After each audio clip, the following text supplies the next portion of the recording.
বন্ধুরা, আজ 11ই নভেম্বর সোমবার। জানাবো এই মুহূর্তে আলিপুর আবহাওয়া দপ্তর কি আপডেট দিল।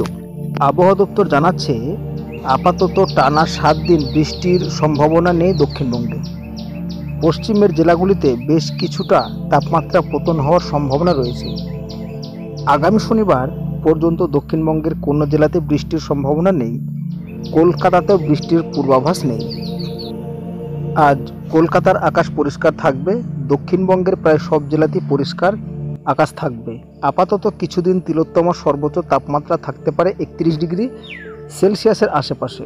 সর্বনিম্ন তাপমাত্রা থাকতে পারে 23 ডিগ্রি সেলসিয়াসের আশেপাশে। তবে আগামী সপ্তাহ থেকে তাপমাত্রা কমতে শুরু করবে। মনে করা হচ্ছে নভেম্বরের শেষে জাঁকিয়ে শীত পড়বে আমাদের রাজ্যে। তবে আবহাওয়া দপ্তর এও জানাচ্ছে বুধবার পর্যন্ত রাজ্যের জেলাগুলির সর্বনিম্ন তাপমাত্রার হেরফের হবে না। তারপর থেকে কিছুটা পড়বে তাপমাত্রার পারদ। বৃহস্পতিবার থেকে দুদিনে দক্ষিণবঙ্গের জেলাগুলিতে রাত্রের তাপমাত্রা 2 থেকে 3 ডিগ্রি সেলসিয়াস পর্যন্ত কমার সম্ভাবনা রয়েছে। তবে উত্তরবঙ্গের ক্ষেত্রেও একই অবস্থা থাকবে। উত্তরবঙ্গে ভারী বৃষ্টির সম্ভাবনা নেই। আজ থেকে আগামী 3 দিন বিক্ষিপ্তভাবে বৃষ্টির সম্ভাবনা রয়েছে উত্তরবঙ্গে তথা দার্জিলিং, কালিম্পংয়ে, এবং বাকি আর কোথাও বৃষ্টির সম্ভাবনা নেই। আপাতত শুকনো থাকবে আবহাওয়া। উত্তরের জেলাগুলিতে চলতি সপ্তাহে 2 থেকে 4 ডিগ্রি পর্যন্ত তাপমাত্রা পড়তে পারে।